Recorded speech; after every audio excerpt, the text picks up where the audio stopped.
Alright, so as requested, here is part 2 of Scar's Black Air Force Energy. Now, this looks familiar. Where have I seen this before? Let me think. Oh, yes, I remember. This is just the way your father looked before he died. Here's my little secret. I killed Mufasa. Murderer! No, Simba, please. Tell them the truth. Truth? But truth is in the eye of the beholder. All right. All right. Okay, so before we start off with anything, can we give a big shout out to Scar's backhand? That joint was atrocious work. I mean, look at that contact. Wow! I'm 10 times the King Mufasa was. And poor Sarabi hit a whole 180 in the dirt in a sliding motion. What did the five paw beans say to the face? Slap! But that's not what we're here to talk about today. I just wanted to shout that out. Alright, so we got Uncle Scar here putting Simba on the ledge. Simba legit thought he finna put hands on Scar. But little did he know what he was getting himself into. Scar just pretty much sunned him. He talked him down. You gotta be a complete beast of a battle rapper to talk somebody off of the ledge literally. And Scar just knows he got him. Like, look how he just sitting there like, what is this? This looks familiar. Straight playing with the kill. Playing with the kill. Meanwhile, Simba doing his damnedest not to get kicked back to the lobby. Holding on for dear life. Praying to whoever lions pray to. And pretty much he been talking about Simba's daddy the whole night. He didn't even call him his brother. This is the way your father looked before he died. Straight took his time with it. And here's Scar leaving Simba with the finisher. Doing the same thing he did to Mufasa.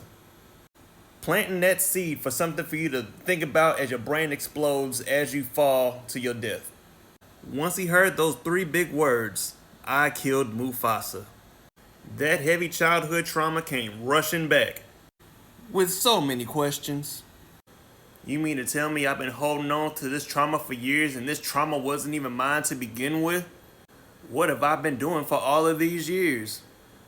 Man, where would I be if I was working on being a king like I thought I was going to be instead of hanging out with a warthog and a meerkat? Was I really on a 24-hour bug snack diet for 10 years? Am I really this sorry of a lion? Is this why Nala was talking crazy to me? Dog, I'm finna go out sad. Was Hakuna Matata even real? Oh yeah, that Hakuna Matata method had you in a chokehold for over a decade, yo. Hakuna Matata is a method of stoicism that could never be matched. You legit lost your father 12 hours ago. And Timon and Pumbaa can look at you dead in your face and be like, hey, what's wrong with you? Man, I just lost my dad last night, man. And it's all my fault, too. That's crazy, man. You ever thought about not thinking about it? No? Yeah, so won't you just do that? Alright. And forget about that for an entire decade. Hey, yo, put me on. All of this is in his head. Anywhere, everywhere, all at once. But this is where Scar fumbled. Scar clearly misjudged Simba's upper body strength. Little did Scar know, Simba was like, 22? Of course he can clear that ledge in one leap. And land on top of you at that. Apparently that Hakuna Matata method must have still been in him. Cause with all that trauma that came to the surface of his head, he should have just bit your face animalistically. Like, just bite his head off.